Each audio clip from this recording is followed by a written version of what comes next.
Good afternoon, ladies and gentlemen. Welcome to the Cabinet meeting of October for South Kesteven District Council. I'm Ashley Baxter, I'm the leader of the Council and I am also the chairman of this committee.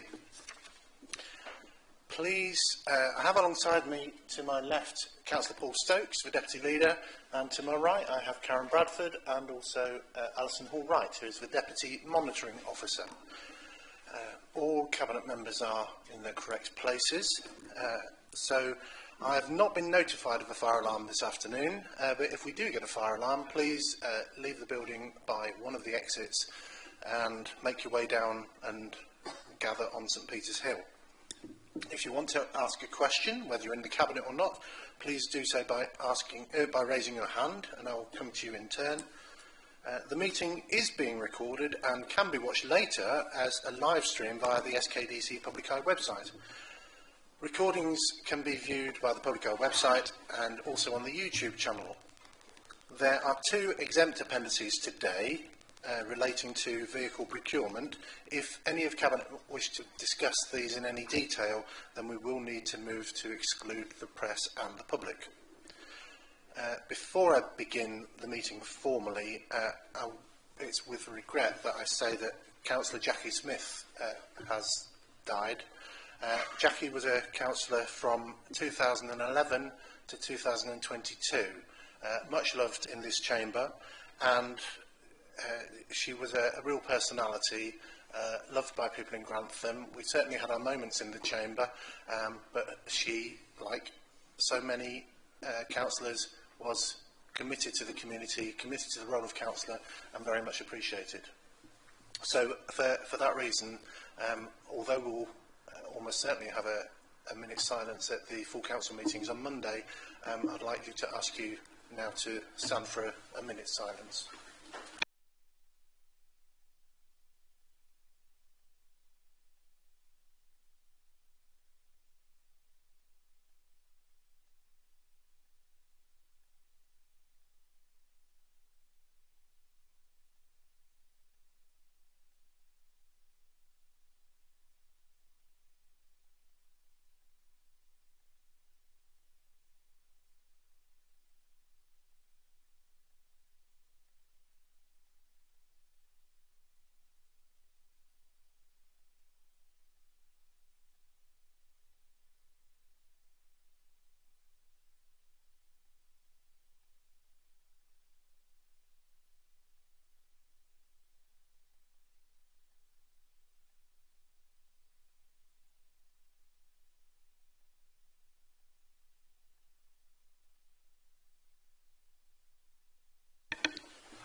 Thank you, ladies and gentlemen.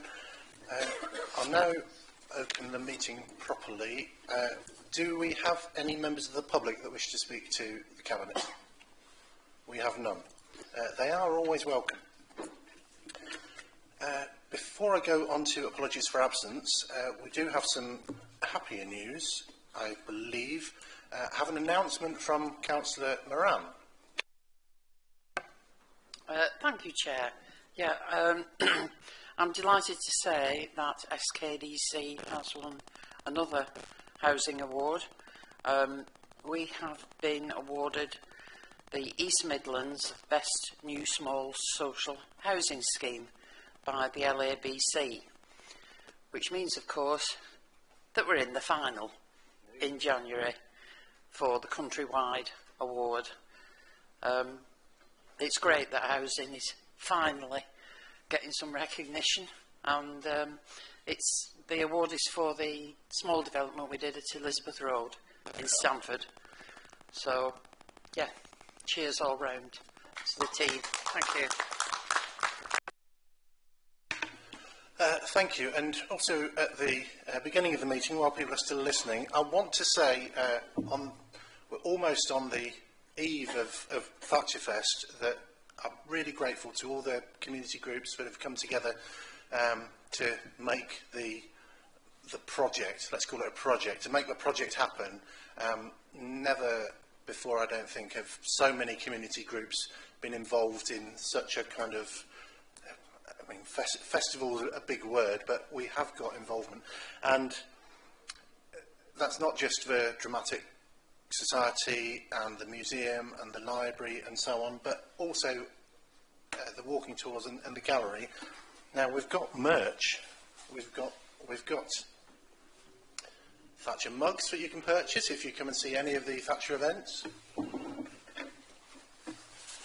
got tote bags with the milk snatcher, and tote bags with the gingerbread. And this is good news, Chief Executive. We've got the official poster. And then I've just been down to the Union Street Gallery that have an exhibition of over 300 postcards from the era, and I hadn't realised that they've got so many. It's almost like a celebration of punk as much as it is a marking the centenary of Thatcher. They've got an unofficial poster, and they've got another unofficial poster, and if you really like the unofficial poster, you'll love the unofficial T-shirt. So please go and look at the exhibition at the Union Street Gallery, and there are some spaces at some of the events that haven't yet been filled. So exciting. Apologies for absence, we have none. The disclosures of interest, do we have any? We have none. That brings us on to the minutes of the previous meeting. I'm sure you've all read them. Does anybody have any issues of accuracy? No? That's good. Would somebody like to propose that they're a true and accurate record of the minutes of the meeting of the 9th of September? Thank you, Councillor Moran. Thank you, Councillor Dilks, for seconding. All those in favour? That's unanimous. Super. And we now move on to items for Cabinet decision. First is the customer experience strategy. So, Councillor Knowles, would you please tell us about customer experience? Thank you, Chair. This is to approve a refreshed strategy that will take place over 2025 to 2029 for our customers. It heralds a major improvement to approaches to customers and to customer service, so that the Council focus will be focused very, very tightly on our customers. And it aligns with the objectives set out in the corporate plan agreed in 2024.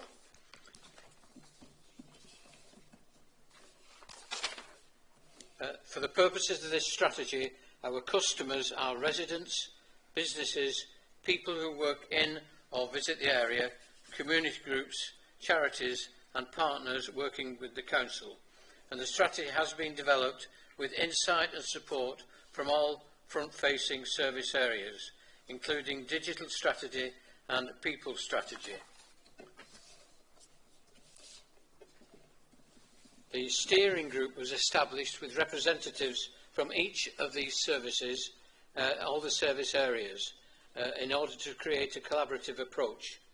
The launch has been made to coincide with National Customer Service Week, which is this week, as being celebrated in the Customer Service Unit, and everybody's been invited to attend to understand what's going on and look at its progress. The Appendix A in the detail gives the detail that includes the Customer Charter, which is part of the strategy, and it tells us what we must do for customers, or what we are expected to do for customers, but it also outlines what we expect from our customers in terms of respect and support. The customer service is not just the responsibility of a separate operation, a customer service unit. It is the responsibility of all customer-facing staff.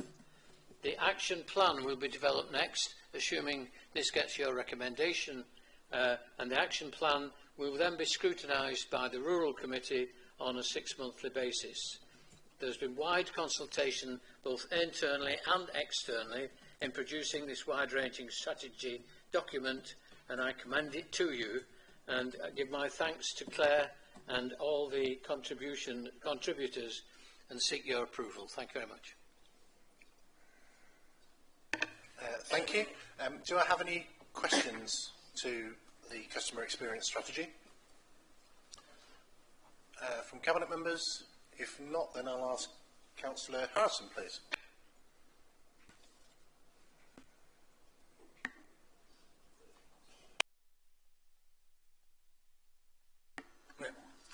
Thank you, Chair. The first one's just a point. I want to commend a lot of the residents' frustrations come not from the contact centre but from the handover between departments. So priority one, I want to commend that this has been picked up and urge the robust implementation of it because there's nothing more infuriating to the residents. So well done on that being picked up.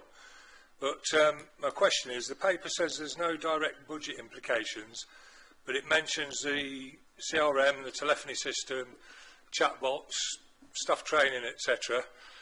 Is there a procurement approval route back to Cabinet for that?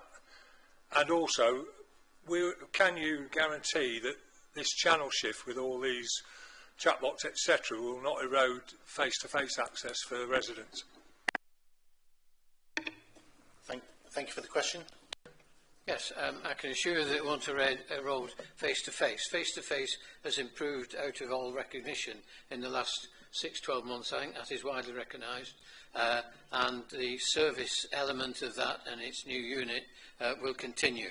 It is not transferring everything to email or whatever, because those exit systems still exist. There will be response to them, and more people over time use those sort of systems, but the personal service will still be there.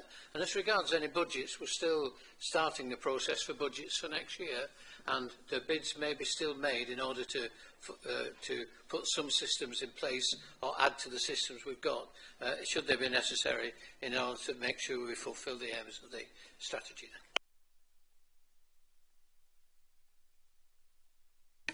Thank you. Any further questions? If not, then I'll happily take a proposal. I assume you're proposing, Councillor Knowles. Is anybody prepared to second? Thank you, Councillor Cleaver. All those in favour? All those against? Any abstentions? I believe that's unanimous. Moving on to Councillor Baker. Can you tell us about item 6, contract award report for mixed vehicle procurement? Thank you, Leader.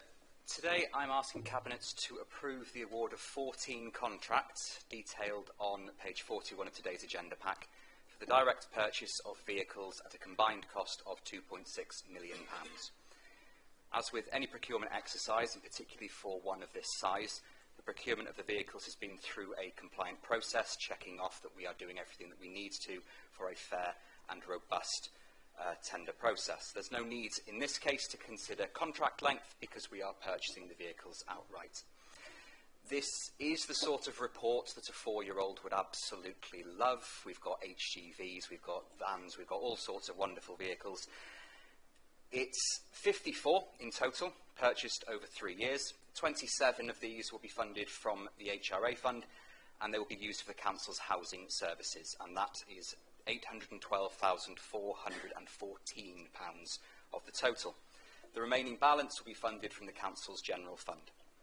The procurement was made under the existing procurement partnerships fleet framework, and it sees us increase the use of electric vehicles in the fleet while meeting our statutory needs to collect waste, repair council houses and maintain our streets. And the variety of vehicles, panel vans, HGVs, 4x4s, caged vehicles, road sweepers and others simply demonstrate the diversity of services that our staff offer in our communities at so many different points. I'm happy to take any questions on any of the specifics, but I would ask for the Cabinet to recommend that we approve that award. Thank you. Thank you. I have a question from Councillor Stokes. Thank you very much, Chairman. Well, first of all, compliments Councillor Baker and the two teams involved there, housing and waste. I think it's absolutely fantastic to see such a massive investment. It's clearly been thought through and delivered, and it's wonderful that we are in a position as an administration to go through with such a purchase. If I could just ask a quick question, and that is, what is actually happening to the old vehicles or whatever? Are they being traded in or something like that?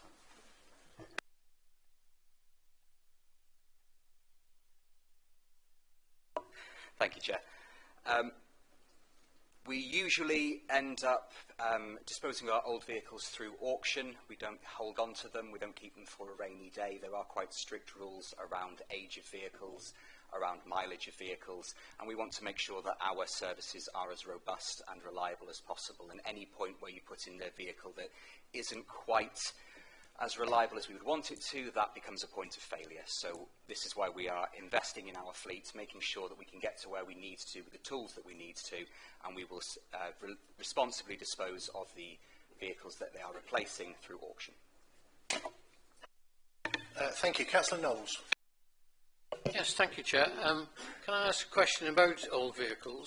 It's normal policy with people with large numbers of vehicles to keep one or two older machines, the ones that are in the best nick, to keep for low mileage stuff and also for replacement, for service and for emergency maintenance of any vehicles that are there. Is that going to be part of the policy? Thank you, Chair. Thank you for the question. We don't routinely save our older vehicles. One of the biggest constraints is having space to replace them, space to store them. But we also build in a contingency within the number of vehicles that we procure and run.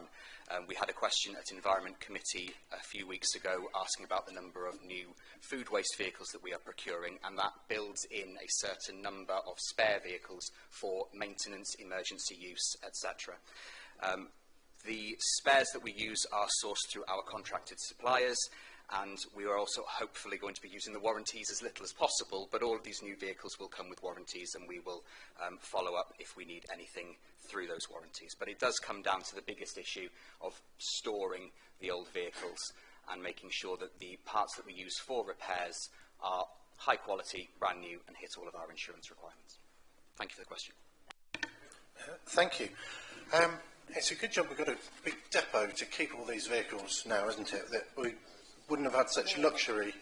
Yeah, on budget, on target, yes. I wanted to ask, as you know, one of the creative ideas from the previous administration was the breast cancer awareness pink wagon, and that's something that we've taken and developed into a series of 7, and I think it's going up even further soon, different coloured wagons taking bright, cheerful messages around the district using the sides of our refuse wagons.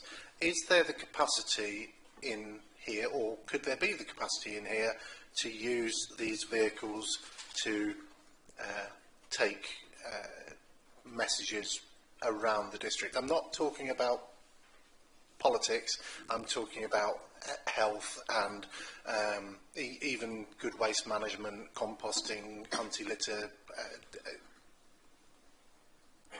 and all kinds of other good ideas. Is it something that could be done, and is it going to cost us a fortune more than it is already? Broadly speaking, liverying the vehicles costs liverying the vehicles. It doesn't matter if we put South Kesteven, Peterborough City Council, South Holland, whatever it goes on, or a different messaging. At the last point of conversation, these were going to be liveried vehicles. There is a certain thing to be said for having uniformity amongst the fleet that is in day-to-day contact with our residents. They see the white van turn up, they see the predictability on the side, they know who they are dealing with. And that's particularly helpful for our more vulnerable residents, knowing what is coming down their driveway, as it were. There is obviously a potential that we can have a discussion about this. This procurement exercise is over 3 years. We would obviously need to have a discussion on what sort of messages we would want to take into different areas, any charity events that we'd want to look at, but I can certainly bring it up with the team. Yeah, thank you. I wouldn't want to miss the opportunity. And I take your point. We wouldn't want our vehicles sponsored by Amazon, for example, because that would lead to confusion if a vehicle with an Amazon logo came down and picked up the side waste. Now, any further questions? I've got one over here. Councillor Harrison. Thank you, Chair. Just another one. The procurement's framed as vehicle replacement. but it includes diesel and electric sweepers. Is there a chance that we could be locking ourselves into diesel assets that could become non-compliant or uneconomic before the end of their service life?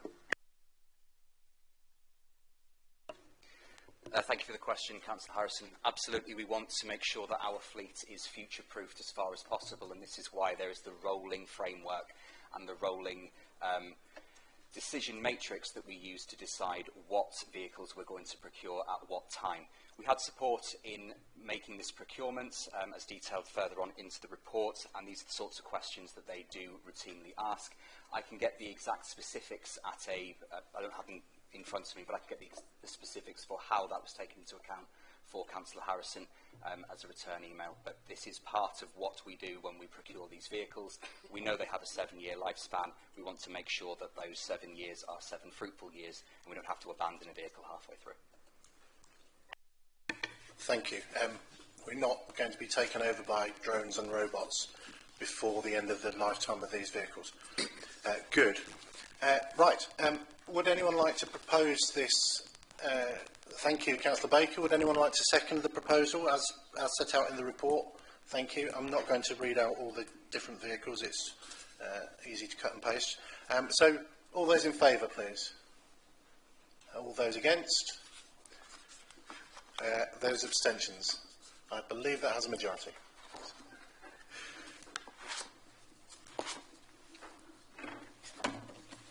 We move on to ICT, Information Communications Technology, and Cyber Security Strategies, which will be presented by Councillor Cleaver.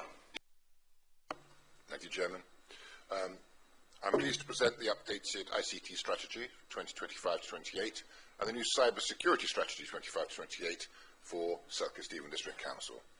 These documents set out our vision for a modern, resilient and secure digital future, ensuring our technology, platforms and workforce are equipped to deliver high-quality services to our residents, businesses and stakeholders. The ICT strategy, Appendix 1, is built upon the previous strategy and outlines our commitment to streamlining end-to-end digital interactions for customers and staff, empowering a digital workforce with the right tools, skills and confidence to maximise technology in daily operations, and embedding innovation, collaboration and robust governance to support agile working and digital transformation across all services. The cybersecurity policy responds to the increasing threat of cyber attacks and the need for robust protection of our digital assets and data. We worked with Local Digital to complete our cyber assessment framework and create this strategy.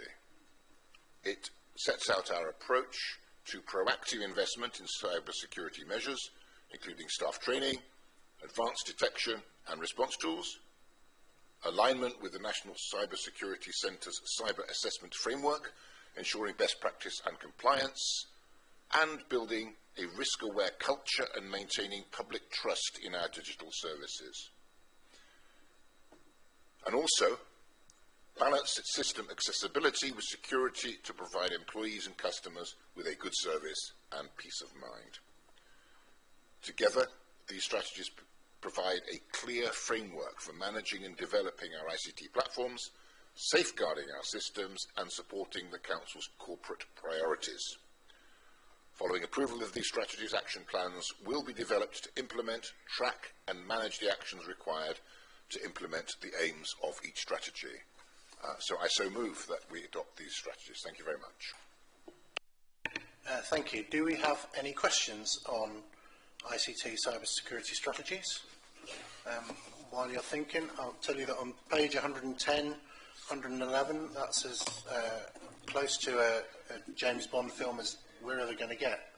We talk of cyber criminals, cyber crime, hacktivism, insiders, zero-day threats, terrorists and espionage, but it is obviously a very serious thing with household names going down virtually every other day.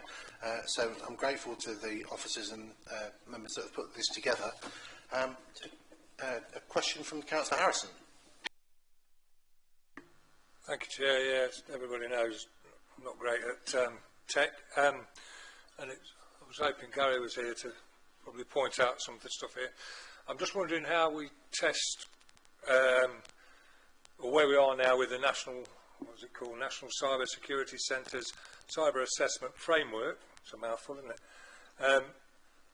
About testing restores and if they work, and what our recovery time for data losses. And then there's a follow-up question for that. What is the test or the rule of thumb for whether we go for cloud or on-premises working? So how do we decide which way we go on that, especially considering the onset of artificial intelligence, the Internet of Things, and even with people working at home or coming into the office? Okay, thank you. I'm going to direct that question to Mr. Wiles, if that's okay, because Gary Andrews, is it Gary Andrew or Gary? Gary Andrew, singular. Gary Andrew is currently recovering. Can I say that out loud? He's recovering at home from a yes, yeah, okay, yeah. I don't know if Mr. Wells wants to have a crack, but yeah, the only reason for mentioning Gary Andrew and his report that he's mostly written here is to say that we wish him a speedy recovery and get back soon. We need you. But Mr. Wells, would you like to have a go? Well, I'll answer the question if that's what you mean. And I won't give an update on Gary Andrews' personal recovery, but he does, thank you for your kind words, he is actually watching online, but he physically is unable to be here, so if you want to give him away, feel free. I think, in terms of the cloud versus server, we very much now, the direction of travel for IT, and it has been since the last strategy, is cloud-based solutions wherever possible, because you get resilience, you get robust off-site backup, and you also get that less reliance on servers. Those of us who have been here forever will remember big server rooms around the authority with mainframes and server trays. Those days have gone. Most of our systems now are remote and backed up elsewhere and provided by the software provider. So cloud is very much the direction of travel that we've got, and we continue in that way. In terms of cyber, obviously, as you rightly said, cyber is probably our single biggest risk. It's on our risk register, as Councillor Harrison will know. We discussed it at Governance Audit Committee only a week or so ago. We have signed up to the National Security Cyber Prevention Network, and we are routinely tested for our resilience on that particular framework. We do back up every 15 minutes, and we have off-site backup plans in place if any systems do go down. In terms of the specifics of recovery time, it does very much depend on the level of penetration that's got into the system and the actual exposure that we face as part of that attack. But on the kind of routine basis, we do routinely test our recovery plans accordingly. So in terms of our compliance, we're very much in the right space as far as government are concerned. If you remember, a couple of years ago, we were given quite a big amount of pump priming to get our resilience thresholds back up to where they need to be, and we successfully passed that, and our systems are as robust as they can be. Thank you. Thank you, Mr. Wiles, for a very fulsome answer. I don't know if Gary's got an ear. You've got an earpiece from Gary. For the record, I'm responsible for this service, so I have some level of knowledge. Councillor Morgan. Thank you very much for that. So, in the same vein, we are aware that obviously there have been attacks, for example, at the airports recently, and they've had to fall back to literally paper processes. Should we be in that situation? I know we've talked about contingency plans, use of cloud, working elsewhere, but do we actually have, if the worst came to the worst, and in effect our IT was crippled, do we have contingency plans or fallbacks like that in place in the core areas of operation? Does the council have pens and paper? Loads of them. Yeah, it's the processes, the fallback processes. Mr. Wiles. I mean, I'm happy to say that I think you referenced the depot earlier. The depot is our backup location now, so there is absolute resilience in that new set up, so that becomes our off-site location. In the event of an attack on this particular building, on this particular network, we can do a pop-up mini version of the council at the new depot location, and there is a generator being put in place at that location, and there is contingency plans in place that can be put online very quickly should there be attack here. So we have got that resilience in the system. And then obviously to kind of supplement that, we have, and all teams have business continuity plans and disaster recovery plans as well, which are routinely tested by Phil Swinton as head of that service area. So yes, as much as we're able to say, we have got plans in place should the unfortunate happen. Thank you. Have you just revealed the location of our secret headquarters? It's not a secret location, it's just an alternative location to our head offices. Okay, as long as you don't tell them the real secret location, that's fine. So, any other thoughts on this? If not, then I've got a proposer, I've got a seconder. Thank you. All those in favour, please. Thank you. Hopefully, we don't need to say every time that if there are minor typos between now and when the thing is, we press go, that the Chief Executive will consult with the relevant people to make sure we don't send anything daft out. So that's good. Next item on the agenda is the Corporate Asset Management Strategy. Back to you, Councillor Cleveland. Oh, have I? I didn't mean to. Oh. Yes, I'm sorry. I almost forgot the Local Government and Social Care Ombudsman Findings Report. Yes, thank you, Chair. You can forget it if you want. I mean, no, this is item 8, and it's the Local Government and Social Care Ombudsman in the findings of his report and the aftermath. We are required to discuss the findings and recommendations, and we are required as a Cabinet to direct officers regarding action to be taken if appropriate, or what's appropriate. This refers to an Ombudsman report about homelessness, a homelessness complaint, and the Ombudsman found fault and injustice from the Council during the course of studying this complaint. The Council did not agree with its findings or recommendations, which were 6. The first one was to apologise. The second and third were to pay 2 relatively small amounts of compensation, totalling £1,175. The fourth one was to remind staff of appropriate tests that should be taken into account. The fifth one was to review the standard of homelessness letters, and the sixth one was to remind staff of the requirement for homelessness decisions. The Council implemented sections 5 and 6, or recommendations 5 and 6, but did not action 1 to 4, because it believes that the findings are incorrect and ill-founded and should not have been taken.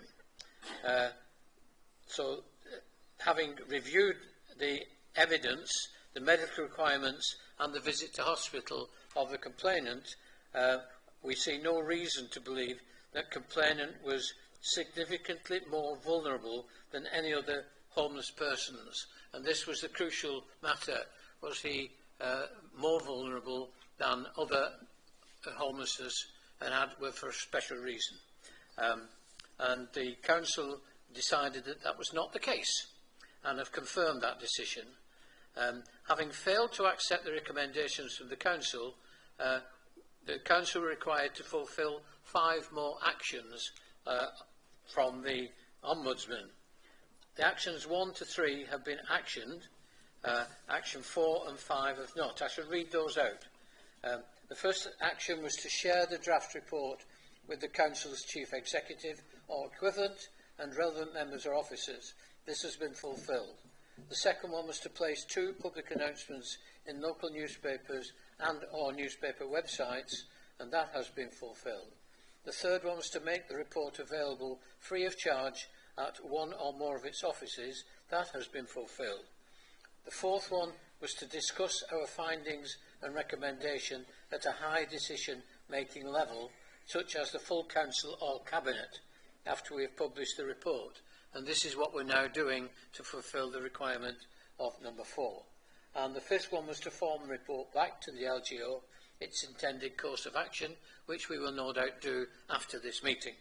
So we will fulfil those particular requirements from the LGO. We have seen no reason at all.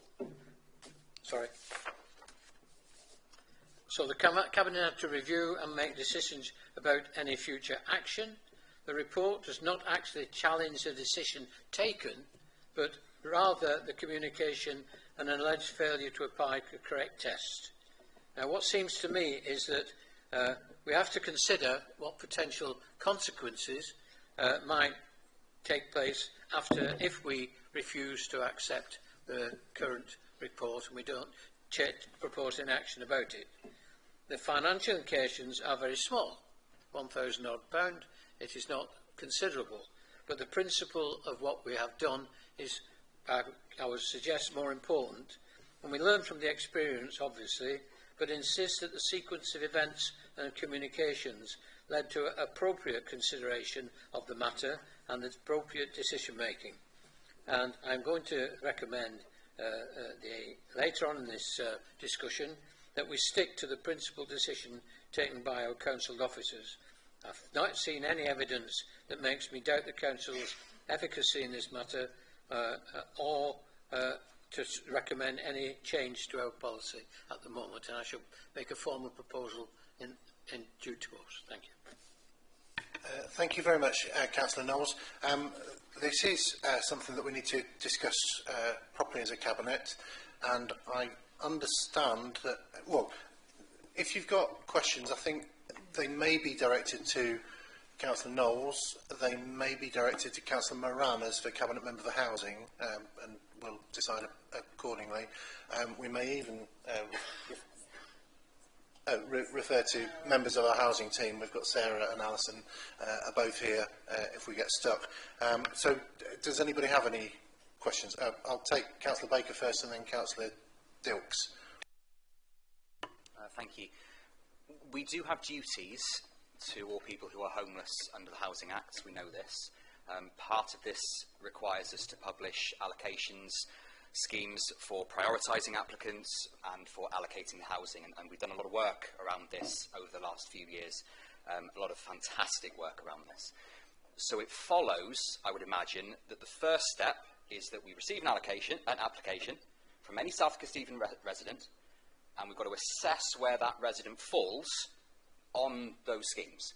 So what assessment took place to assess the complainant's priority needs status when he first approached us as a council? Councillor Moran. Thank you, Councillor Baker. When this gentleman first applied as a homeless resident, sorry, there's no such thing as a homeless resident, is there? A homeless person. He will have been given a vulnerability questionnaire. This is an extensive questionnaire. It's about 5 pages long. There's a multitude of questions in there. I'm just going to look at my list of them all. Such as whether they can manage any medical needs independently, or if they require assistance, whether they have any mobility issues, any ongoing medical treatments, are they able to prepare their own meals, are they able to wash and dress themselves, etc. So as I say, it's a very comprehensive assessment, and it's from that that the officer will decide whether there is any priority need. There's three things in the Homeless Code of Guidance that require us to provide temporary accommodation, which is, I believe, what his request was. Number one, they have to be homeless. They have to be eligible for assistance, and they have to be priority need. And through this vulnerability test, it was decided that he didn't have a priority need. Councillor Baker wants to come back.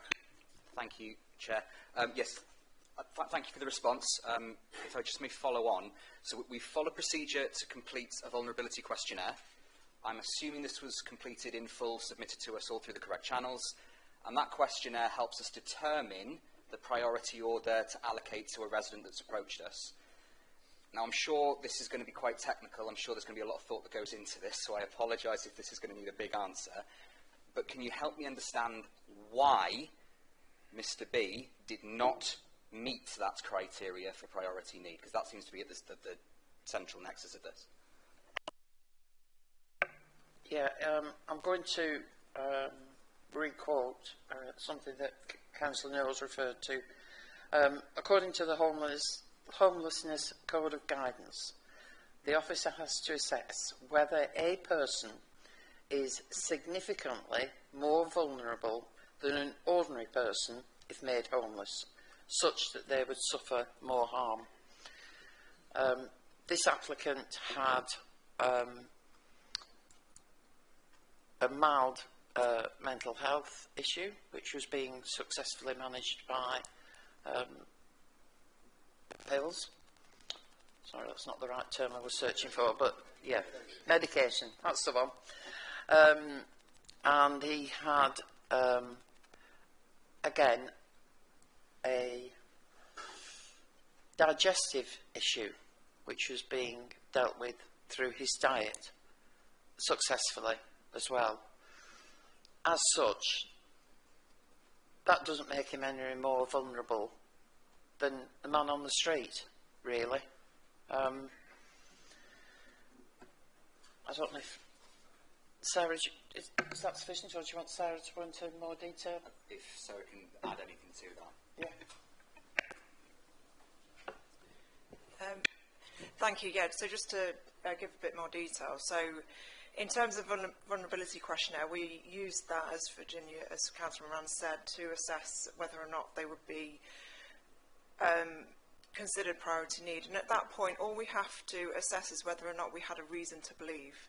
So looking at the medical issues that were disclosed and looking at the treatments that were being undertaken, at that point we didn't feel that we had any reason to believe that that person was in priority need. And just to add as well, they were holding down a full-time job, they were working, they were in employment, they were able to manage their affairs effectively.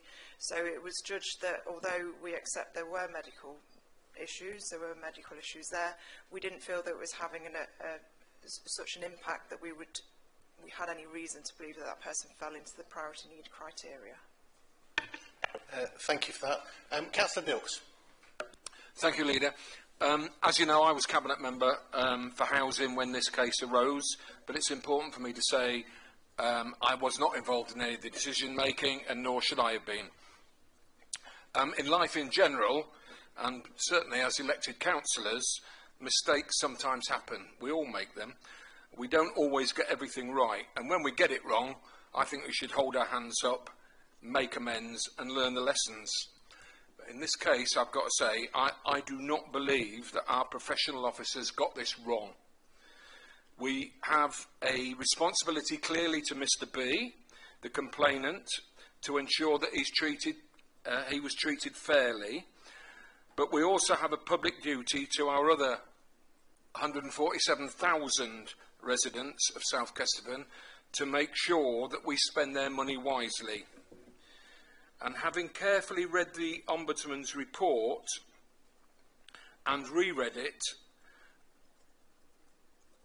and looked at the findings, I have to say I found it confusing, unbalanced, and, to be frank, perverse and unfair to the council, and particularly to our officers. I find it bizarre, for example, that the Ombudsman appears to have accepted the complainant's assertion without apparently any supporting evidence that during a hospital stay he was told his health was being affected by him sleeping in his car. It's clear the applicant had visited hospital, but does not appear to have been admitted, and was actually sent away the same day with no follow-up appointment required, and no mention in the hospital report on of that occasion that any of his medical symptoms could be linked to homelessness. So my first question is, am I right on that point? And further, if his medical condition was so bad it was affecting his health, why did he apparently reject the suggestion of a solid roof over his head in shared accommodation, but seemed apparently to prefer continuing to sleep in a car? So I'd welcome any more information that Councillor Moran or Councillor Knowles could provide. I'd further ask, how unusual would it be for a council not to follow the recommendations of an ombudsman? What sort of record do we have as a council in previously following the recommendations or not? And what's the potential risks and the impact on this council if we choose not to comply with the Ombudsman's recommendations? And whilst considering those questions, can I just conclude by saying, having listened to this case really carefully, I've got even more sympathy and admiration than I had before for our dedicated housing staff who every day listen to people presenting as in need and then having to apply complex and sometimes conflicting criteria when trying to make sure that our limited availability of council accommodation is properly allocated to those most in need, i.e. with the highest priorities, and that those who play by the rules are fairly treated. Thank you. I support the recommendation when it comes from Councillor Knowles. Okay, thank you. That was have you been making notes, Virginia? Okay, so I'll split it into two if you don't mind. The first part of the questions were about the circumstances of the gentleman who was in applying, the applicant, we should call him. Do you want to respond to the first half and then we'll move on to the process bit separately? Yeah, I can deal with the hospital visit first. For me, when I read the report, that was one of the more bizarre aspects of it, that it was referred to as an admission. He was in and out of the hospital in less than 3 hours. And I think most of us would be very happy to be in and out of a hospital these days in 3 hours. During that time, he had various tests. He left the hospital under his own steam, presumably, with having had no treatment, no medication, no follow-up required. There's no mention on the hospital record that anything that was wrong with him was caused by get distracted. That anything that was wrong with him was caused by the fact that he was homeless. That was the first bit, I believe. Phil, was there anything? There was, and then the second half. The second part was, what is the council's record on keeping to accepting Ombudsman's recommendations, and what are the consequences if we don't follow the Ombudsman's recommendations? Yeah, this council has never argued or gone against an Ombudsman report for as far back as we can possibly remember. We've taken it on the chin, we've done everything we were asked to do, but this report was so, just didn't seem to have taken account of any of the evidence that we produced, and it was going to set a precedent, really, because if we actually do everything that the Ombudsman wants us to do, particularly on the level of how we assess people, we could end up having to treat everybody as a priority need. And we just couldn't do that, because not everybody is a priority need. Just as a slight aside, we get so few cases that go to the Ombudsman. Myself and the Director of Housing were at an event earlier in the year where I think think it was another director of housing, it might have been the chief executive, admitted that they had in excess of 100 cases currently with the Ombudsman. At that time, we had 6, and I think 3 of those were from the same person. So we were worrying about 3 or 4 cases. Like I say, this is the only time we've ever not agreed with the Ombudsman. Thank you. The risks of not complying. They can't, it's a recommendation, so they can't enforce the compensation, which is good, because even if we just went with the compensation, that's an admission of being guilty to something that we don't feel we're guilty of. What they could do, when we go back to them and say that we're not accepting certain bits, is they could issue the reports again, and we could be asked, or made to, I think, put an article in a local paper discussing the case and saying why we disagree. That's it. Thanks. Thank you. I think there's a fair chance that that might make its way into the paper anyway. I'll ask Paul Stokes, please, for the next question. For clarity, what support was Mr. B provided with during the course of his homelessness application?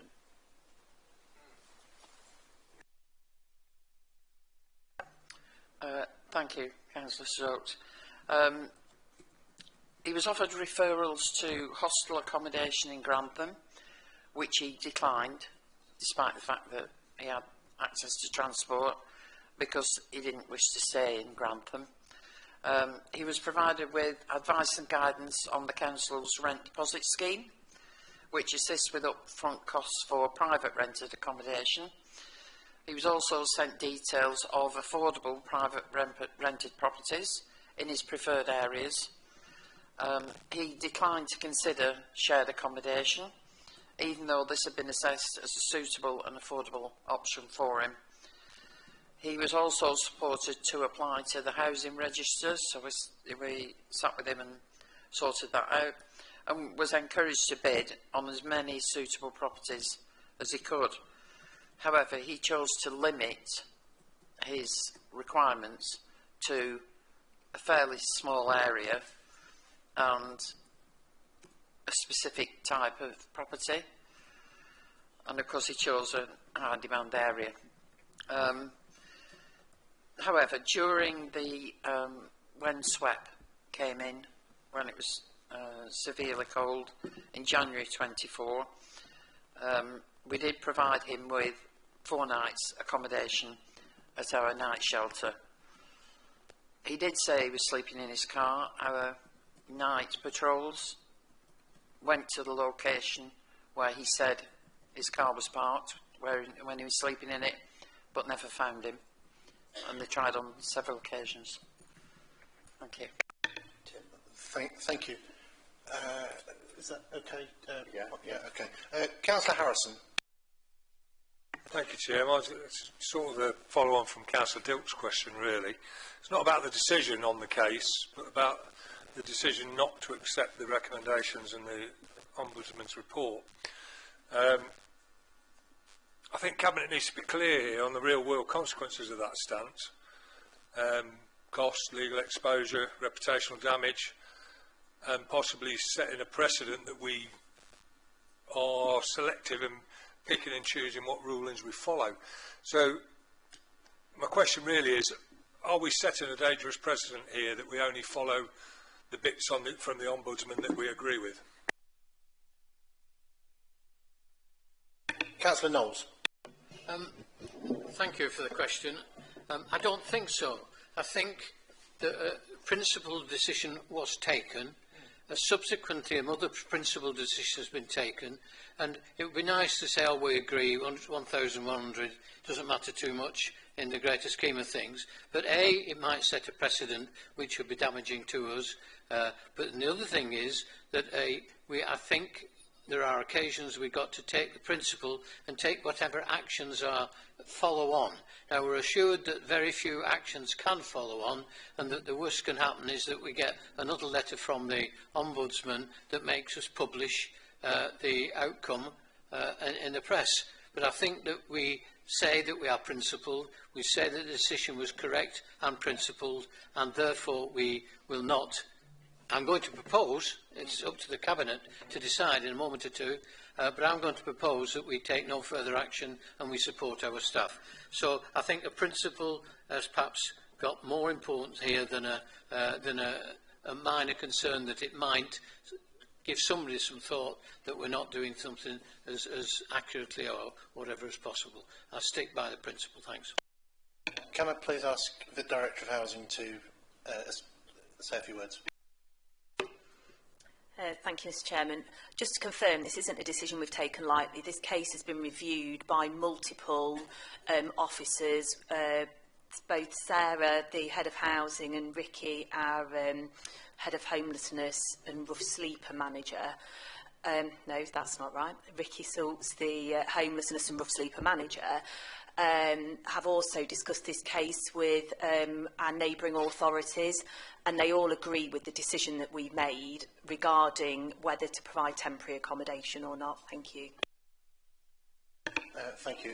Do you wish to follow up? No, that's great. If we've checked with peers and everything else and gone around, then that's fine. It answers my question. Thank you. Thank you. Happy to second Councillor Knowles. Oh, he's about to read it out. While you're getting your words in order, I will invite Charmaine, Councillor Morgan to say a few words. Thank you very much. As you might imagine, this is an issue very dear to my heart because we have had a number of rough sleepers in my ward. I mean, in the past actually, but in particular this summer.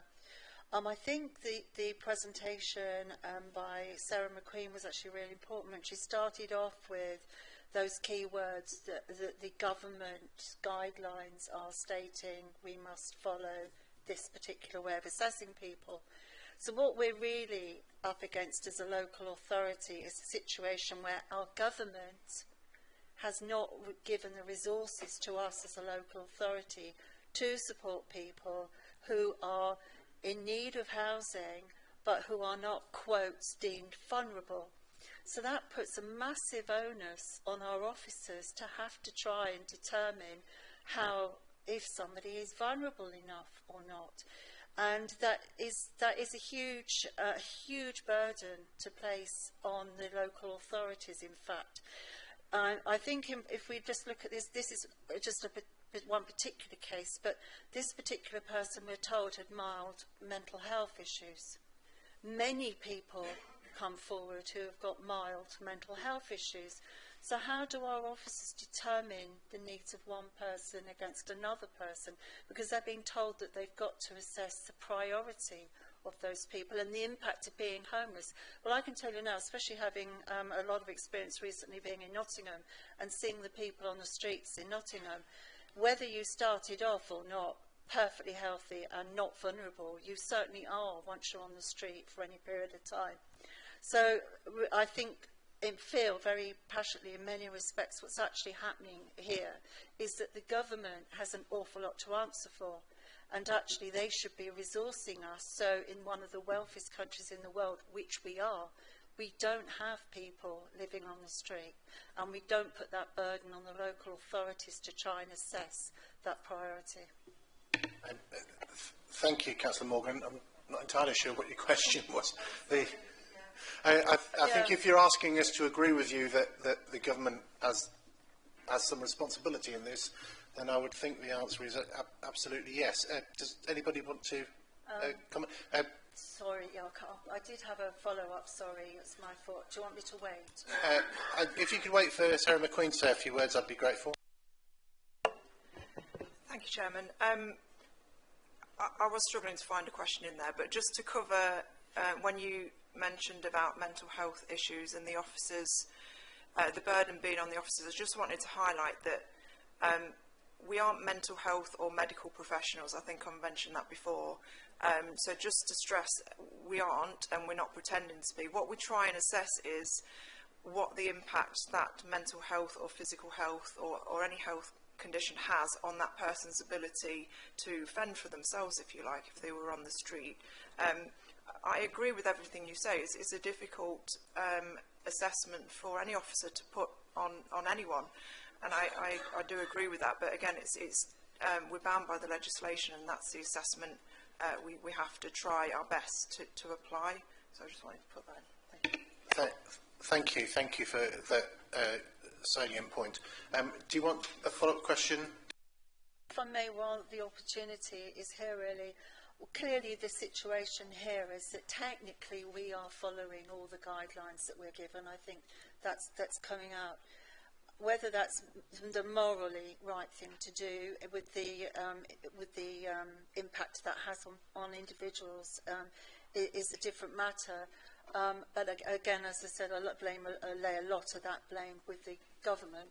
Is there anything that we can do? Have we ever assessed the financial cost to the authority of extending what we offer beyond the government guidelines? Do we have any idea how many people are actually being refused temporary accommodation? Is it something we could look at? Just asking that question. Okay, I mean, I think that as well as being guided by the government guidance, we're not prioritising homelessness because we're told to by the government. We're doing it because it's the right thing to do, and because we have people's interests at heart. And so there are some things that, regardless of whether or not we've got a government edict or not, we will get on and do. So we'll go the extra mile. We won't go any number of extra miles, but we have a moral obligation to our residents and people who find themselves in an unfortunate situation. I don't know if anybody else wants to follow up on that. Sarah McQueen? Thank you, Chairman. Again, I agree. For us, it's about balancing the moral obligations with, and I'm sorry to bring it back to funding, but as Councillor Moran said earlier, at the end of the day, this is the public purse. We do have to be sure to spend what funds are available to us wisely and justify the decision-making process in line with legislation. You know, we are given other funding in other areas that we can get more creative with, but in terms of homelessness and the statutory duties that we hold, we have to. It does come back to the legislation, and we have to justify the spends that we use on temporary accommodation, and that's why that legislation is set, so that we can be clear on who is owed a temporary accommodation duty and who isn't. Thank you. Okay, thank you for that. Do you now have a... Oh, hello. Councillor Moran. Sorry, I know you've had enough of this now, but I just wanted to make a couple of points. The gentleman concerned is not homeless anymore. He's actually in private rented accommodation. Just wanted to mention that. And also, we aren't completely heartless, and we aren't completely driven by the rules when it comes to helping out particularly rough sleepers. And when, for instance, when the cold weather came last year, we knew sweat was coming in, but because the night shelter was ready, we opened it. And when we got an additional accommodation in there, we invited people who were not priority need to use it as well. So we do try and stretch every resource we have. Thank you. Thank you for that. Councillor Dilson, Councillor Knowles, do you have your proposition ready? I've written it down, so I can, you know what I say. First of all, I appreciate the close questioning that everybody's had. It was an important item, and it deserved the scrutiny it has had. I still see no reason to agree with the Ombudsman's report in the first instance. So I am proposing that the Cabinet has confidence that our staff always deal with homelessness issues with compassion, care and justice. We have seen no evidence that they acted inappropriately in this case or that their judgment was flawed.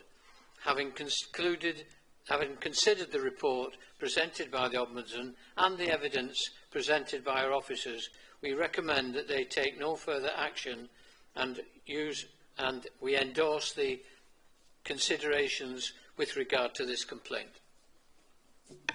Thank you. Do you have a seconder? Oh. That's what I was going to say. Excellent. Thank you. And James, if you didn't get all that down, I'm sure that Councillor Knowles can pass you his piece of paper. So we have a proposal. Are we minded to accept it? Can I have those in favour? That is unanimous. So thank you. Thank you for taking the time to do that. Now, this time we really are moving on to the corporate asset management strategy. And this time it really will be Councillor Cleaver to introduce. Thank you, Chairman. So I'm pleased to present the draft asset management strategy for the period 2025 to 2030. This is a medium-term strategy and sets out a framework for managing the corporate property, general fund only, over the next 5 years, and is set within the context of the corporate plan, the financial plan, and the Council's sustainability aims. The strategy is structured in the following way: strategic context, key asset management priorities, achieving the vision, and key actions. There are 11 key actions in the strategy that enable the vision of the strategy to be delivered over the 5-year period. The strategy was presented to the Finance Overview and Scrutiny Committee on the 23rd of September and was recommended to be brought to Cabinet for adoption with no amendments. Once the AMS has been approved, an action plan will be developed to monitor the implementation of those actions. So I'm very pleased to present this. Members will be aware that we do attach a lot of importance to properly maintaining our assets and making sure that we don't have any nasty surprises with failing buildings and failing roofs, etc., etc. I think people can see what we've been doing over the last 2.5 years already, and this is really putting that down on paper and making sure that we carry on with it. Thank you. Thank you. Do we have any comments or questions on the corporate asset management strategy? I can see none. So, I think we might have.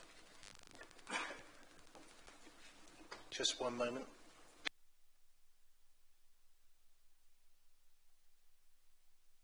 Councillor Stokes, do you have any comments on the corporate asset management strategy? Yes, I do. I can hear perfectly out there, actually. So, first of all, I think it's a very, very strong asset management strategy. The important thing about an asset management strategy is that you've got the facilities to back it up. I think the administration should be congratulated on the willingness to invest in this asset management strategy. Without the investment, the strategy would just fail. There is one thing that probably Mr. Wells might answer. Is the asset management system robust insofar as are we able and confident that the works that we categorise in the strategy are kept up to date, and in particular, how do we log reactive maintenance that grows into more bigger maintenance and probably would eliminate some of the categories within the asset management strategy?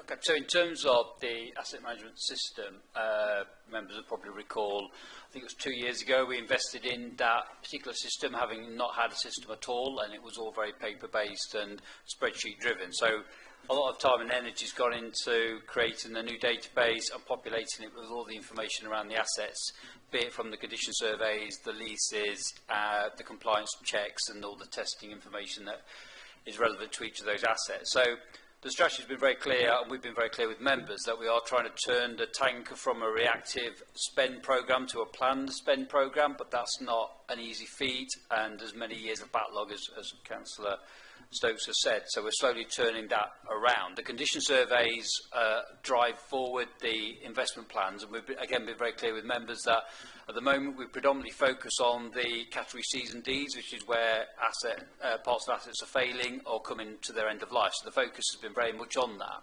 So where reactive repairs come forward, what we do with those is look at those in the context of any planned maintenance. Sorry, I'll pause because... Okay, sorry. So we'll look at any reactive spend and see whether or not it's already as part of a planned programme. So, for example, if we see repairs failing at a car park, for example, we'll look and see if there's a planned programme for that particular location, and if so, we'll incorporate that reactive failure into the planned programme and pick it up that way. If it's an urgent repair, we'll have to deal with it there and then if it's health and safety or any non-compliance issues, and the database would be updated alongside any repairs or any maintenance that's carried out. So we're very much making sure that the asset database itself is kept up to date through any responsive repairs we're doing, but also planned repairs going forward. But I think, as Councillor Stokes will know, we're trying to get the ratio between reactive and planned to 70% planned and 30% reactive, and I think at the moment it's probably more like the other way around, and that's the journey the asset management strategy takes us on, like you say, with the support of council and the administration in terms of making sure the funding's made available for that. Thank you. Thank you very much, Mr. Wiles, for another fulsome answer. Do we have any other questions about the corporate asset management strategy? Councillor Harrison? Yeah, thank you. Just a quick one. I think sort of following on from what Richard said, while I welcome this, I think it's brilliant that we're actually becoming, looking into this without waiting for it to fall down around our ears. Before we flog and pour our money into the C&D assets, do we have an acid test, Richard, that you'll use to decide whether we sell or whether we invest in them?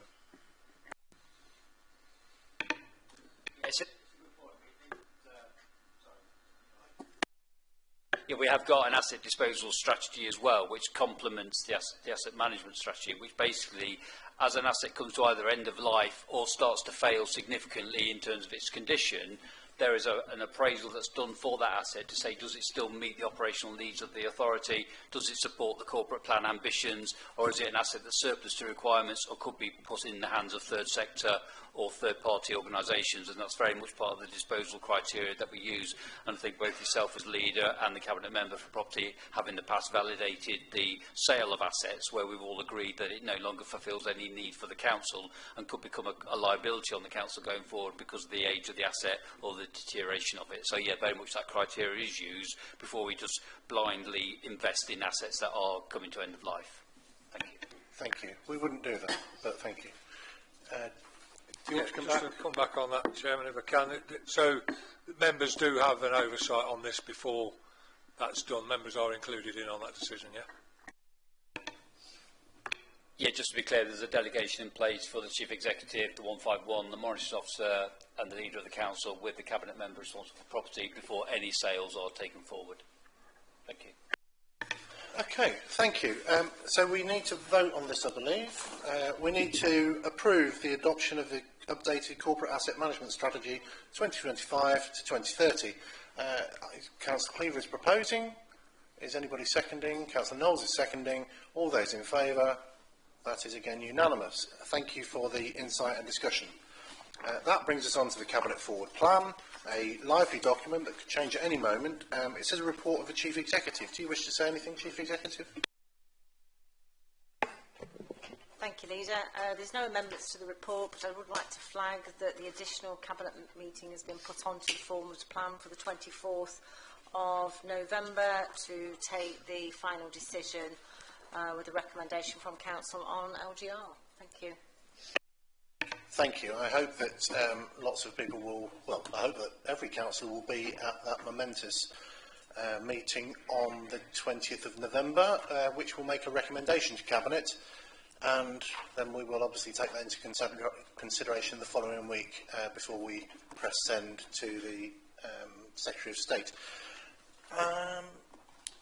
I'll also, while we're talking about extra meetings, draw your attention to the two extraordinary meetings that are due to take place on Monday afternoon. They are in the diary, hopefully. Now, any other comments on the forward plan? If not, then I will note the report. So have you got a comment? No? Okay, fine. I'll ask you to note the report. Noted, everybody? Noted? Yes, good. And that brings us on, I'm not going to forget about it this time, to open questions from councillors. Do we have any open questions from non-cabinet members? Councillor Stook. Yeah, I did have a question for Councillor Baker on behalf of Councillor New, but Councillor New's here now, so are you wanting to ask the question, or would you prefer? Or would you like me to ask?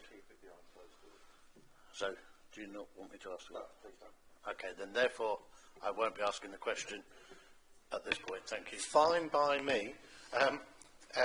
Last call for questions, going. So that brings us to the end of this afternoon's Cabinet meeting. As I bring down the gavel, not on the mug, but on the, what do you call a bit under a gavel? Nobody knows. So anyway, thank you for attending, and safe journey home.